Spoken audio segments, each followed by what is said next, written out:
सभी बड़ों को नमस्कार। आज एक नई कथा सुनाने जा रहा हूँ। छोटी सी गौरैया का श्री कृष्ण पर विश्वास। कुरुक्षेत्र के युद्ध क्षेत्र को विशाल सेनाओं के आवागमन की सुविधा के लिए तैयार किया जा रहा था। उन्होंने हाथियों का इस्तेमाल पेड़ों को उखाड़ने और जमीन साफ करने के लिए किया। ऐसे ही एक पेड़ पर एक गौरैया अपने 4 बच्चों के साथ रहती थी। जब उस पेड़ को उखाड़ा जा रहा था तो उसका घोंसला जमीन पर गिर गया, लेकिन चमत्कारी रूप से उसकी संतानें अनहोनी से बच गई। लेकिन वो अभी बहुत छोटे होने के कारण उड़ने में असमर्थ थे। कमजोर और भयभीत गौरैया मदद के लिए इधर-उधर देखती रही। तभी उसने कृष्ण को अर्जुन के साथ वहां आते देखा। वे युद्ध के मैदान की जांच करने और युद्ध की शुरुआत से पहले जीतने की रणनीति तैयार करने के लिए वहां गए थे। उसने कृष्ण के रथ तक पहुंचने के लिए अपने छोटे पंख फड़फड़ाए और किसी प्रकार श्री कृष्ण के पास पहुंची।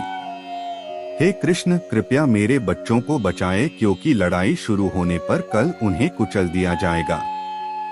सर्वव्यापी भगवान बोले, मैं तुम्हारी बात सुन रहा हूँ, लेकिन मैं प्रकृति के कानून में हस्तक्षेप नहीं कर सकता।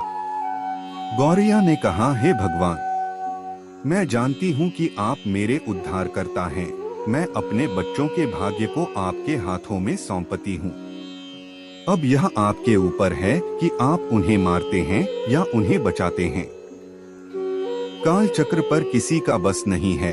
श्री कृष्ण ने एक साधारण व्यक्ति की तरह उससे बात की, जिसका आशय था कि वहाँ ऐसा कुछ भी नहीं था जिसके बारे में वो कुछ भी कर सकते थे। गौरैया ने विश्वास और श्रद्धा के साथ कहा, प्रभु, आप कैसे और क्या करते हैं वो मैं नहीं जान सकती। आप स्वयं काल के नियंता हैं, यह मुझे पता है। मैं सारी स्थिति एवं परिस्थिति एवं स्वयं को परिवार सहित आपको समर्पण करती हूँ। भगवान बोले, अपने घोंसले में 3 सप्ताह के लिए भोजन का संग्रह करो। गौरैया और श्री कृष्ण के संवाद से अनभिज्ञ अर्जुन गौरैया को दूर भगाने की कोशिश करते हैं। गौरैया ने अपने पंखों को कुछ मिनटों के लिए फुलाया और फिर अपने घोंसले में वापस चली गई। 2 दिन बाद शंख के उद्घोष से युद्ध शुरू होने की घोषणा की गई। कृष्ण ने अर्जुन से कहा कि अपने धनुष और बाण मुझे दो। अर्जुन चौंका, क्योंकि कृष्ण ने युद्ध में कोई भी हथियार नहीं उठाने की शपथ ली थी। इसके अतिरिक्त अर्जुन का मानना था कि वह ही सबसे अच्छा धनुर्धर है। मुझे आज्ञा दें भगवान, अर्जुन ने दृढ़ विश्वास के साथ कहा, मेरे तीरों के लिए कुछ भी अभेद्य नहीं है। चुपचाप अर्जुन से धनुष लेकर कृष्ण ने एक हाथी को निशाना बनाया, लेकिन हाथी को मार के नीचे गिराने के बजाय तीर हाथी के गले की घंटी में जा टकराया और एक चिंगारी सी उड़ गई। अर्जुन ये देखकर अपनी हंसी नहीं रोक पाई कि कृष्ण एक आसान सा निशान चूक गए। क्या मैं प्रयास करूं? उसने स्वयं को प्रस्तुत किया। उसकी प्रतिक्रिया को नजरअंदाज करते हुए कृष्ण ने उन्हें धनुष वापस दिया और कहा कि कोई और कार्रवाई आवश्यक नहीं है। लेकिन केशव, आपने हाथी को क्यों तीर मारा? अर्जुन ने पूछा। क्योंकि इस हाथी ने उस गौरैया के आश्रय उसके घोंसले को, जो कि एक पेड़ पर था, उसको गिरा दिया था।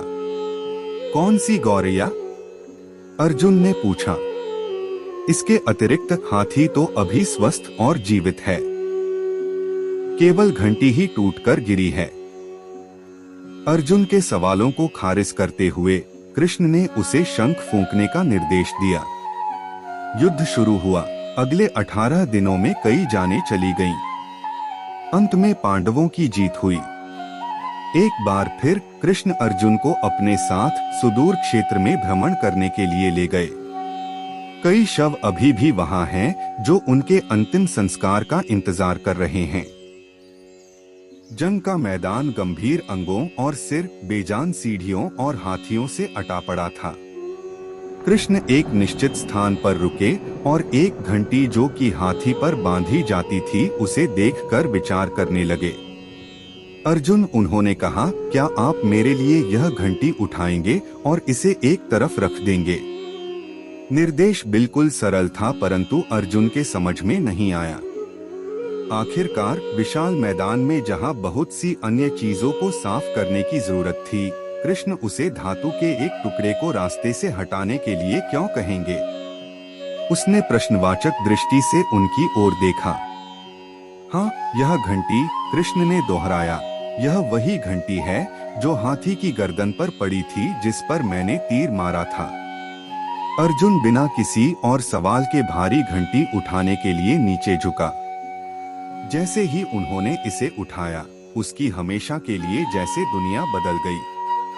1, 2, 3, 4 और 5, 4 युवा पक्षियों और उसके बाद एक गौरैया उस घंटी के नीचे से निकले। बाहर निकल के माँ और छोटे पक्षी कृष्ण के इर्द गिर्द मंडराने लगे एवं बड़े आनंद से उनकी परिक्रमा करने लगे। 18 दिन पहले काटी गई एक घंटी ने पूरे परिवार की रक्षा की थी।